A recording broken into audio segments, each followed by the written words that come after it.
Pero nosotros ahora vamos a hablar de temas que últimamente están mucho en el tapete y muchas veces no sabemos cómo ayudar o cómo ayudarnos. Y para hablar de, entre otras cosas, podemos decir, fobias, miedos, ataques de pánico, crisis de angustia, ataques de ansiedad. Para hablar de esto que recibimos al doctor Carlos Ucías. Bienvenido, Carlos. Un placer Buenos que nos días. acompañes. Buen día, Ana, Laura. ¿Cómo andan ustedes? Muy bien. Bueno, muy muchas bien. gracias por la invitación. No, por Es favor, un los placer agradecidos estar somos acá con nosotros. ustedes. Hablábamos ahí un poquito en la tanda de cómo este tipo de trastornos de pánico, fobias, miedos y tantas otras cosas que quizás parecieran ser físicas y en realidad tienen otro rol, últimamente se ha puesto más sobre el tapete, lo cual no quiere decir que antes no sucedieran, ¿no? Exacto. Pero Carlos, contanos desde tu lugar cómo podés ayudar a superar todos este tipo de acontecimientos. Bien, tomando parte de lo que vos decís, es en una porción es física, ¿no? Un ataque de pánico, la persona tiene Claro, una síntomas. sintomatología. ¿Ah? Lo que pasa es que el desencadenante siempre es emocional. Ajá. Es decir, esa respuesta la dio por algo que sucedió en un pasado. ¿Ah? O algo que le sucedió, ponele, hace 6, 7 meses. Claro. ¿Ah? Y que activó algún miedo interno. ¿Ah? Entonces ahí hay toda una sintomatología. Las sintomatologías varían enormemente de persona a persona, pero el clásico, el estándar, es que tienen sudoración, palpitaciones, El miedo a morir. sensación de miedo a morirse. Ahí está. ¿Ah? Y es algo que los paraliza y si bien es relativamente estático, o sea, les viene y no sucede más que eso, la sensación interna sí es muy poderosa. A través de la programación neurolingüística, a través de la hipnosis clínica, lo que hacemos es, tratamos de abordar primero la sintomatología, ¿no? Dándole órdenes a la persona para que esa sensación interna se empiece a desvanecer y después buscar la causa, ¿no? Claro. Bueno, o sea, ¿qué es lo que te sucede? ¿Por qué te sucedió? Claro. Porque además después son recurrentes. Carlos, una vez que Claro. ahí vemos alguno de lo que tú hacías referencia en cuanto a los trastornos de pánico, alguno de esos síntomas que pueden ser ya sea desde las emociones, como esa sensación que vos decías de estar fuera de la realidad del peligro, que ahí vemos, el pensamiento, al cual decíamos el miedo a morir, el cuerpo, los dolores físicos como dolor en el pecho, taquicardia, palpitaciones, Exacto. el sueño, también la dificultad, ¿no? Sí, bueno, ya ahí no entra tanto en lo que hace al ataque de pánico en sí mismo. Sino O en sea, si general. bien tiene, claro, tiene Porque un en el efecto, pero momento no tiene por qué, claro. exactamente. O sea, es específico un síntoma que se da de repente 3, 4 minutos, ¿ah? Y la persona presenta todas esas sensaciones internas y todas relativamente juntas.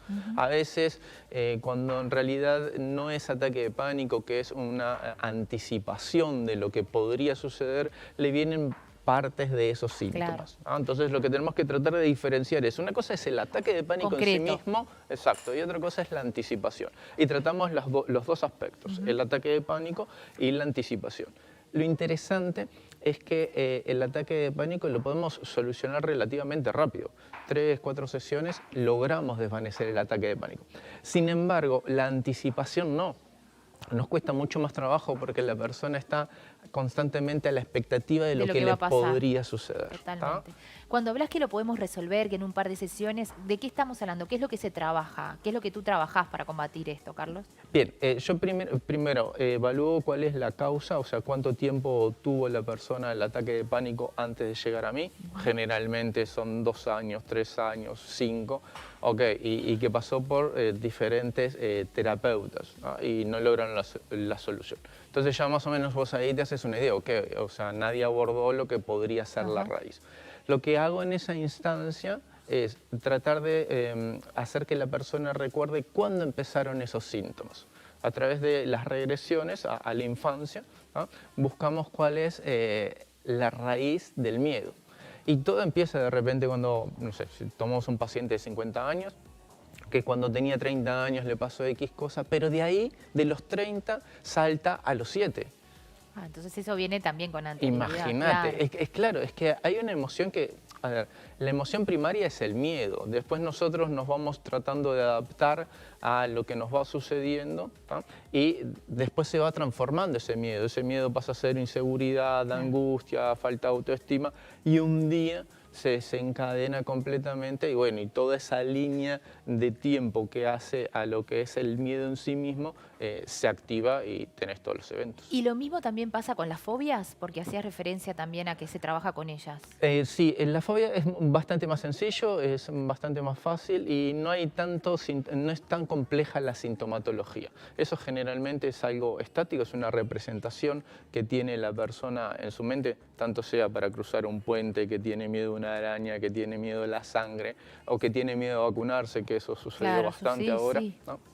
Entonces vos al atender eso también, el proceso es el mismo, ¿ah? Nada más que es un poco más simple porque es muy estático, es algo que le pasó puntualmente a la persona en un momento dado y a partir de eso se generó todo el miedo.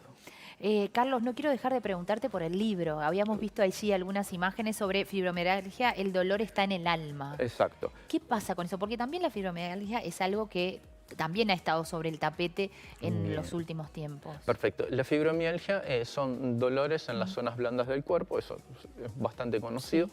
¿Ah? El tema es que a lo largo de los años que fui tratando pacientes me fui dando cuenta que sucede lo mismo, era el pasado habitando en la persona, porque a veces creemos que el tiempo pasa, sí el tiempo pasa, pero los recuerdos no pasan.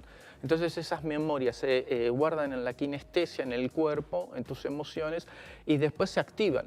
El hecho es que se activan todos juntos. Claro. Y a partir de eso genera todo este desgaste de malestar, insomnio, bueno.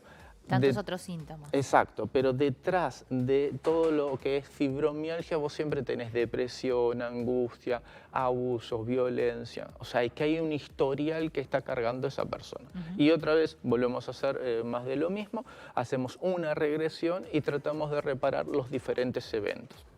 A medida que vamos reparando los diferentes eventos, la persona se empieza a sentir muchísimo mejor. Evidentemente se va liberando esas emociones del cuerpo y hace una diferencia, ¿no? El libro en sí lo que hace es, en realidad es un fascículo, ¿no? Es un libro muy chiquito, ¿no? Que lo que buscaba era sintetizar todo lo que era un patrón, todo lo que veían todos, ¿no? Si no lo que estaba se repetía. Ahí, que se repetía constantemente, pero con una constante. Entonces lo fui colocando ahí como para que la gente tenga una idea bien clara de que si vos tenés que atender esos síntomas para liberar el cuerpo. Para poder combatir todo esto. Exacto. Carlos, todos aquellos que quieran conseguir el libro del cual hablabas, contactarse contigo, ¿a través de dónde lo pueden hacer? Lo pueden hacer por Instagram. Perfecto.